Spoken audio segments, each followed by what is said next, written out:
Buenos días, estimados estudiantes. Hoy toca hacer el tema 6, el reservorio.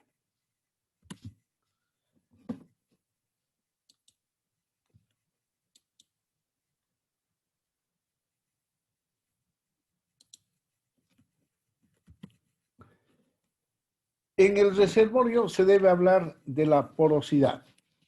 La porosidad se expresa en porcentaje y es igual al volumen de espacios vacíos sobre el volumen total de roca multiplicado por 100. Vamos a ver los tipos de poro. En una roca hay una porosidad total, pero también existe una porosidad efectiva cuando el poro está comunicado por lo menos en ambos lados. Como aquí, existe una catenaria del poro y está comunicado. Pero aquí está semicomunicado porque hay un camino sin salida. Ya no hay salida como en este otro caso. Y finalmente hay un poro cerrado. Esto se llama porosidad inefectiva cuando existe un poro cerrado. Clasificación de diferentes tipos de porosidad encontrado en sedimentos. Aquí tenemos un cuadrito. Lo vamos a nombrar puesto que lo vamos a explicar posteriormente con gráficos. Aquí está el tiempo de formación, el tipo de poro y el origen. En la depositación primaria, el tipo de poro es intergranular o interpartícula. También hay intragranular o intrapartícula y eso se debe a la sedimentación. Y hay una porosidad secundaria o postdeposicional. Hay un tipo intercristalina y hay un tipo ventana. Y eso se debe a la cementación, al cemento que tienen las rocas. También hay una porosidad cavernosa. Muchos dicen a esta porosidad bugular, porque viene de bug, que quiere decir caverna, y hay otra porosidad móldica. Esto generalmente se produce por la solución de algunos minerales o conchillas de las constituyentes de las rocas.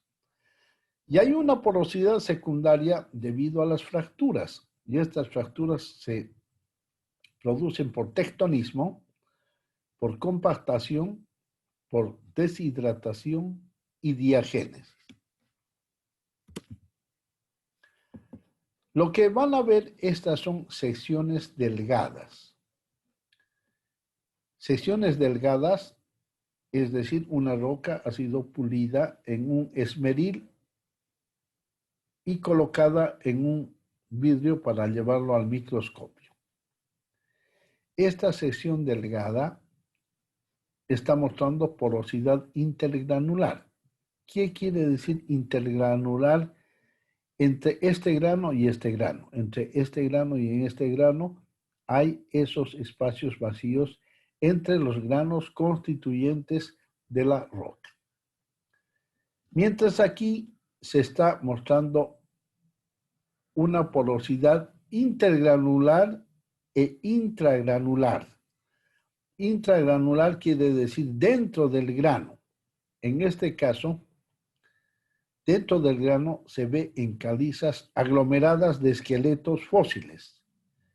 Los esqueletos fósiles son las conchillas que cuando se disuelve la parte del centro, podemos decir que es intragranular.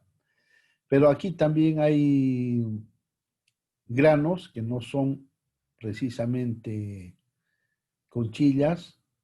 Entre grano y grano está la porosidad intergranular. Aquí llamamos porosidad móldica y bugular. Aquí hay una porosidad bimóldica en caliza debido a la disolución de las conchas. Cuando se disuelve una conchilla de un braquiópodo, por ejemplo, que está adherida a la roca, entonces deja un molde, deja un espacio vacío en forma de molde del bichito de la forma del bichito que contiene la roca. Y aquí hay una porosidad cavernosa o bugular en dolomitas. ¿Qué quiere decir? Hay minerales concentrados de calcita que se disuelven, pero esos minerales afectan a parte de la roca, no solamente la partecita donde está el mineral, que es carbonato de calcio, sino se disuelve un poco más afectando la roca. Y a eso se llama porosidad de cavernas o porosidad bugular. Aquí está una roca mostrando el fracturamiento. Ustedes saben que fracturas en las rocas forman la porosidad secundaria. También porosidad secundaria se forman en anticlinales y sinclinales. Generalmente en los ejes se produce la tensión y se forman las fracturas, mientras que en los inclinales existe compresión. Por debajo hay compresión y por la parte externa hay tensión. Y aquí se forman las fracturas de compresión. También hay fracturas relacionadas a las fallas. Ya vimos en geología estructural que estas fracturas relacionadas a las fallas se producen en una zona finita, definida, próxima a la falla. Las fracturas no se van a producir, por ejemplo, aquí, porque la influencia de la falla ya no está hasta aquí, sino está muy cercana a la falla. Esas fracturas forman la porosidad secundaria. También hay unas fracturas debajo de una discordancia. Debajo de la discordancia, estas fracturas están tapadas, si vale el término, por otro tipo de rocas que están haciendo la discordancia angular en este caso.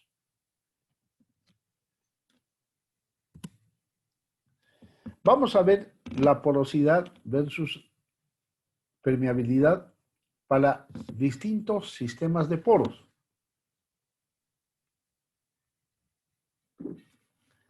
Vamos a ir en el sentido de las agujas del reloj.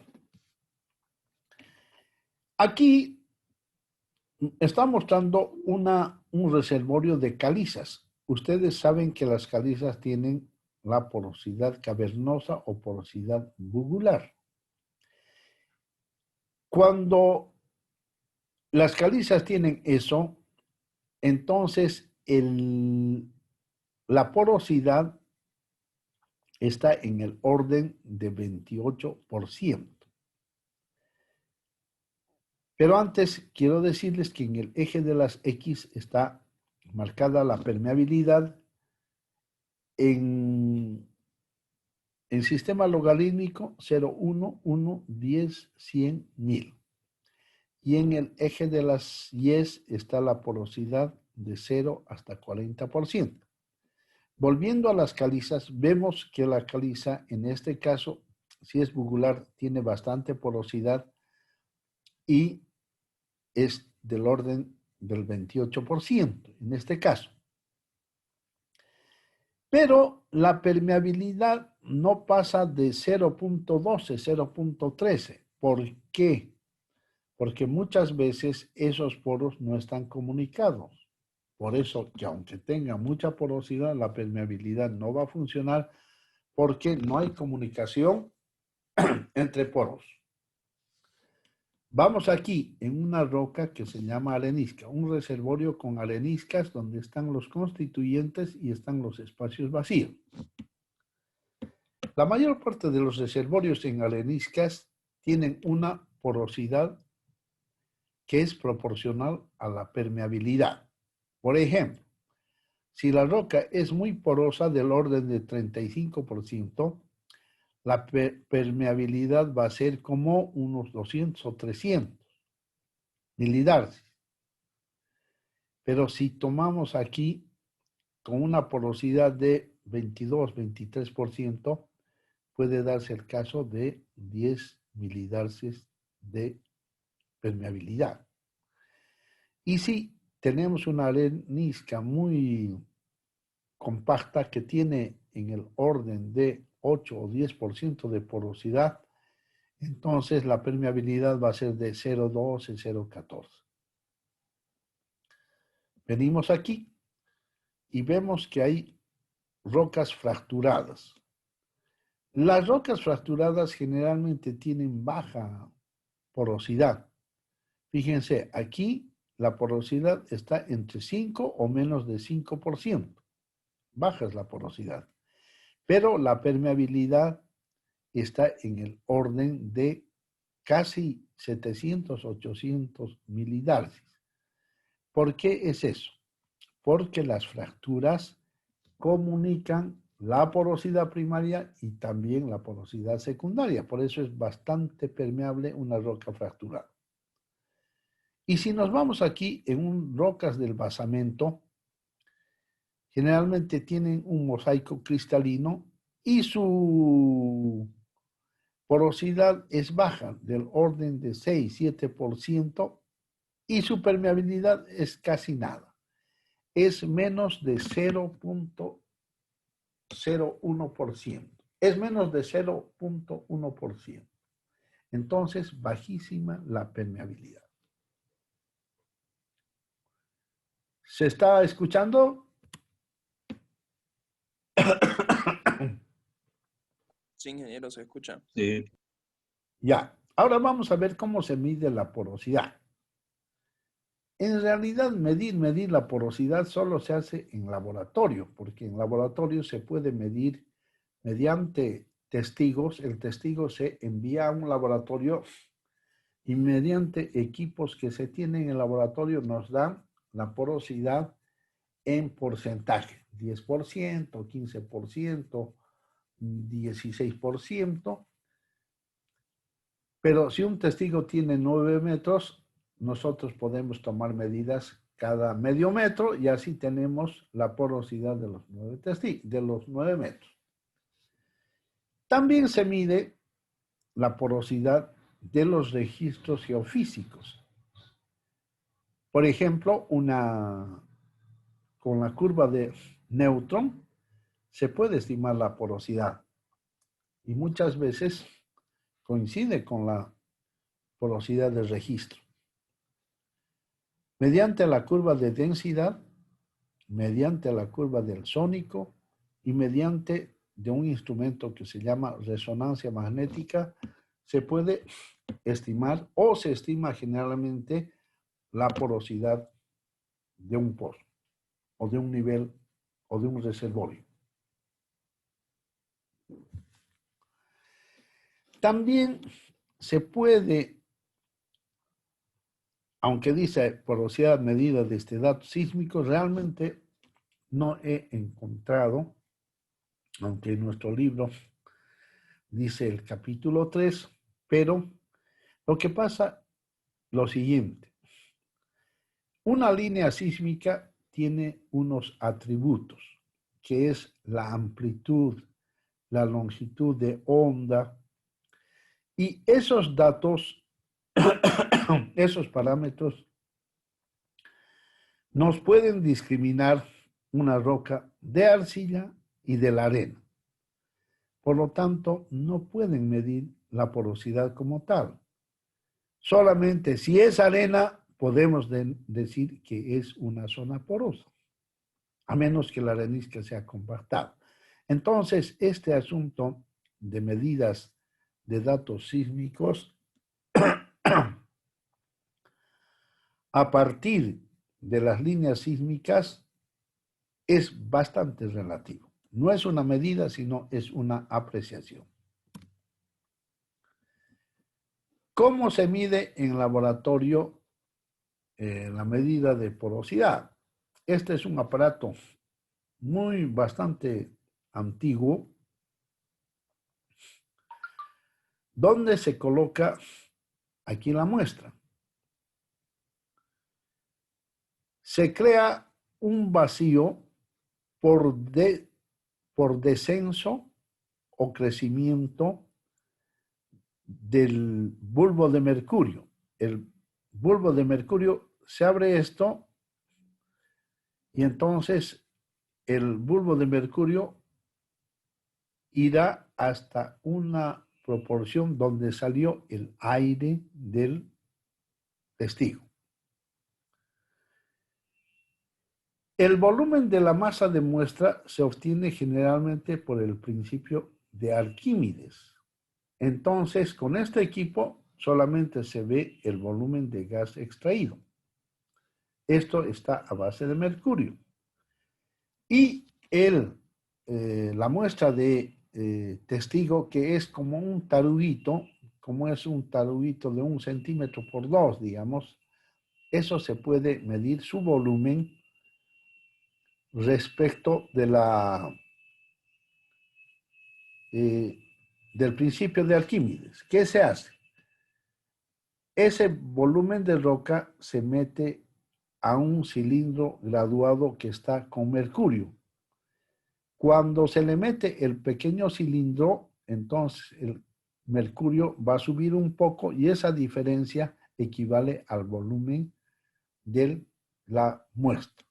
Y con eso aplicamos esta formulita: volumen de gas extraído sobre el volumen de masa de la muestra, y multiplicamos por 100 y tenemos el dato de porosidad.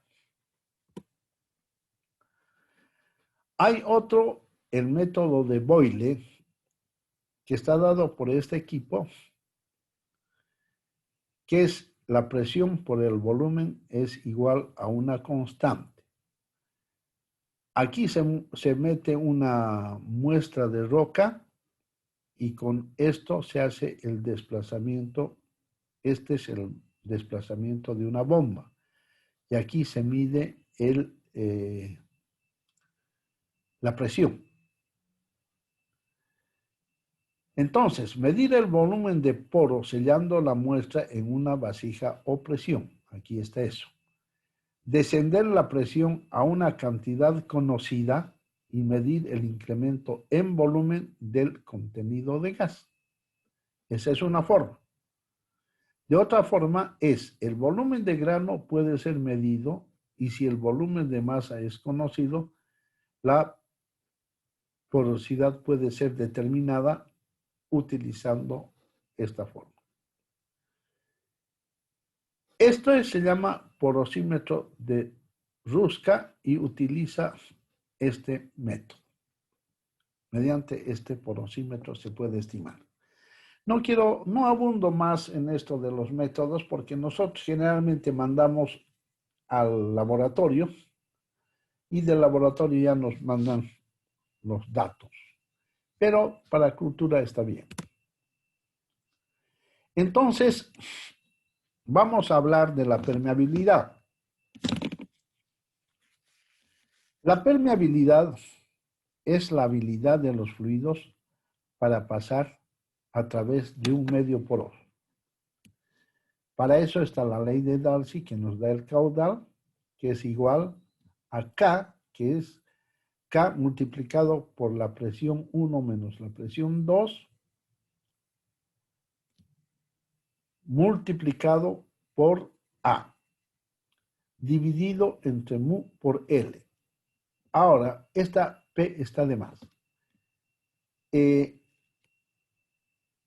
El caudal El Q es la tasa de flujo, K es la permeabilidad, P1 menos P2 es la caída de presión a través de la muestra.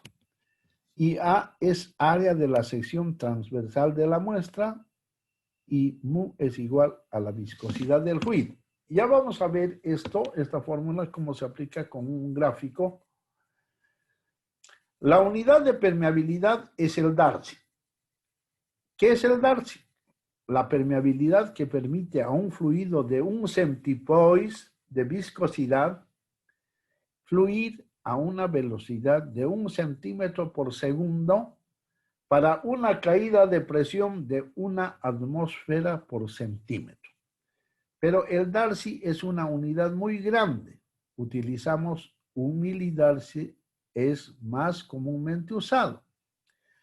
Rango en los reservorios están entre 5 a 500 milidarcies. El milidarcy es un Darcy dividido entre 1000. K es usado para simbolizar la permeabilidad de Darcy.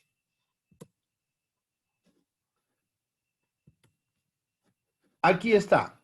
Este es un cilindro por el cual va a pasar el fluido de viscosidad M, de viscosidad mu. Aquí está la presión 1, la presión 2 y esta es la longitud del cilindro. El área se refiere a esta cara. Q se refiere al caudal que va a pasar un fluido conocido. Generalmente es nitrógeno. La permeabilidad se estima de 3 formas. Uno, mediante las pruebas DST o pruebas de producción. Un pozo es perforado a través del reservorio. La cañería es colocada y perforada. Se baja la tubería dentro de la cañería. El intervalo a probarse es sellado con un empacador y a este intervalo se le permite fluir. El caudal del flujo y la caída de presión al comienzo y al final de la prueba puede ser medida y el fluido del reservorio puede ser recuperado en la superficie. Así que todos los parámetros se obtienen para permitir calcular la permeabilidad por la ley de Darcy. Resumiendo, con una prueba de presión, con una prueba DST o prueba de producción, se puede estimar la permeabilidad del reservorio. También se puede estimar la permeabilidad de los registros de pozo a cable. El más aconsejable es el potencial espontáneo, que identifica zonas permeables, y también hay otros registros a cable. Pero el SP es un método cualitativo. Los métodos por registros a cable son cualitativos, aunque últimamente ya se puede cuantificar con registros la permeabilidad.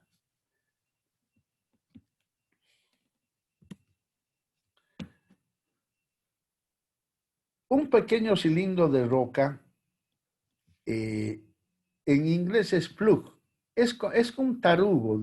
El cilindro es un tarugo de roca. Y eso se mete a un recipiente aquí completamente sellado, es atravesado por el gas, que generalmente es nitrógeno, y el nitrógeno tiene viscosidad conocida, y se mide el caudal o la tasa de flujo con la que atraviesa ese gas. También tenemos el área y la longitud, que son conocidas. Fácilmente podemos medir, y se mide la presión a la entrada y se mide la presión a la salida en los barómetros del permeámetro. Luego se calcula la permeabilidad con la ley de Darcy. Este permeámetro se llama mini o probe. Este es uno de los más comunes.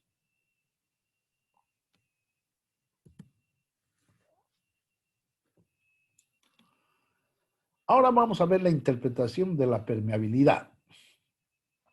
La ley de Darcy es válida cuando no hay una reacción química entre el fluido y la roca y cuando solamente una fase de fluido llena los poros.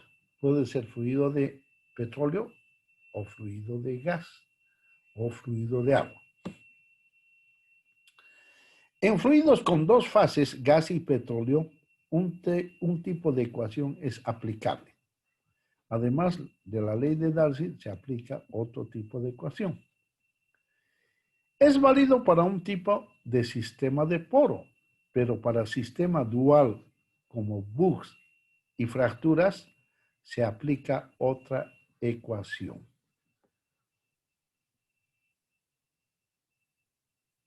Los reservorios de gas pueden fluir comercialmente con permeabilidades de unos pocos milidarcies. Anoten esto, por favor. 0,1 punto de milidarcy para el gas ya puede fluir comercialmente. Ustedes saben que el gas es bastante liviano y móvil. ¿Podrías repetirlo, no, ingeniero, por favor? 0,1 milidarcies. Y el petróleo necesita por lo menos unos 10 milidarcies para fluir comercialmente. Es que el petróleo es líquido y viscoso. Menos de 10 milidarcies difícilmente va a fluir. En laboratorio, la permeabilidad se mide utilizando un gas inerte en lugar de líquido. Ya hemos dicho que puede ser nitrógeno. Bajo algunas condiciones, dimensiones de pequeños poros, muy baja densidad de gas y relativamente grandes vías libres de moléculas de gas, la condición de velocidad cero y no deslizamiento en superficies sólidas pueden no ser encontradas. Entonces, cuando no tiene estas condiciones, el efecto se denomina efecto de Klinkenberg, y este efecto de Klinkenberg hay necesidad de corregir. Esto se lo corrige en los laboratorios. Y se recalcula la permeabilidad de la roca medida en el aire en el laboratorio a la permeabilidad que podría exhibir para líquido o gas de alta densidad. Esta corrección puede ser en un rango de 2% para rocas de alta permeabilidad hasta 70%. Para rocas de baja permeabilidad. O sea, 2% para rocas de alta permeabilidad, hasta 70%. Para rocas de baja permeabilidad. La permeabilidad es rara vez la misma en todas direcciones. Por eso es que al laboratorio, cuando mandamos testigos, le decimos que midan permeabilidad horizontal y vertical. La permeabilidad vertical es menor que la permeabilidad horizontal en un estrato. Los análisis de testigo se hacen en las dos direcciones. Cuando un fluido de una sola fase satura completamente los espacios porales, la permeabilidad es referida como absoluta o específica y es dada en la dimensión L2, que es la dimensión L2, el largo del tarugo que les había hablado. La permeabilidad efectiva se refiere a saturaciones de menos que 100%. Los términos KW, KG y KO son usados para designar la permeabilidad efectiva con respecto al agua, gas y petróleo. Los rangos de permeabilidad efectiva entre 0 y permeabilidad en 100% de saturación, pero la suma de permeabilidades de 2 o 3 fases es siempre menos que 1. Ahorita vamos a ver por qué es siempre menos que 1. La permeabilidad relativa es la razón de la permeabilidad efectiva para un fluido en particular en una saturación dada a la permeabilidad base. Los rangos de permeabilidad relativa van de 0 a 1, de 0 hasta 100%, pero en este caso el 100% es 1. Entonces vamos a ver cómo es la permeabilidad relativa del petróleo. La permeabilidad relativa del petróleo es igual a la permeabilidad efectiva dividido entre la permeabilidad total. Esto es permeabilidad efectiva del petróleo y esto es permeabilidad total. La permeabilidad para el gas, la permeabilidad relativa del gas es igual a la permeabilidad efectiva dividido entre K. Para el agua, la permeabilidad relativa es igual a la permeabilidad efectiva dividido entre la permeabilidad total. Entonces, K es la permeabilidad absoluta o permeabilidad en saturación de fase mojada irreducible. Ya les voy a mostrar cuál es la fase mojada irreducible. KR es permeabilidad relativa. KG, permeabilidad efectiva cuando está 100% de saturación de gas. Lo mismo, permeabilidad efectiva del agua cuando la roca está 100% saturada de agua. Lo mismo, permeabilidad efectiva del petróleo cuando la muestra está 100% de saturación de petróleo.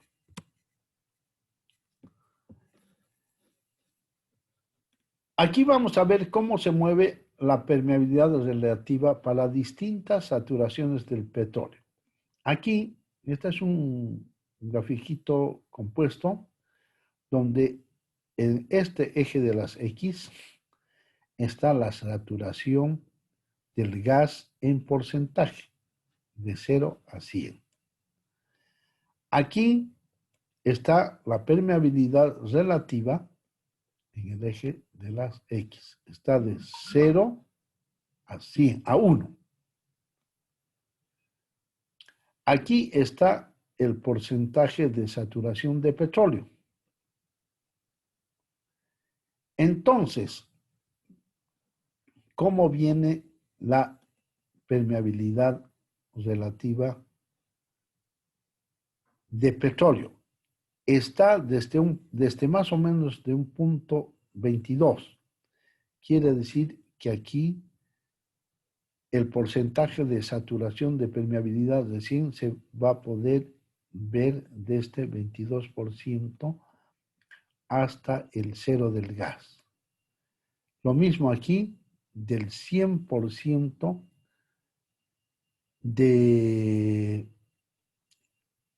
de saturación de gas, la permeabilidad relativa no va a alcanzar el 100%. Siempre hay un espacio en que no llega a ser el 100%.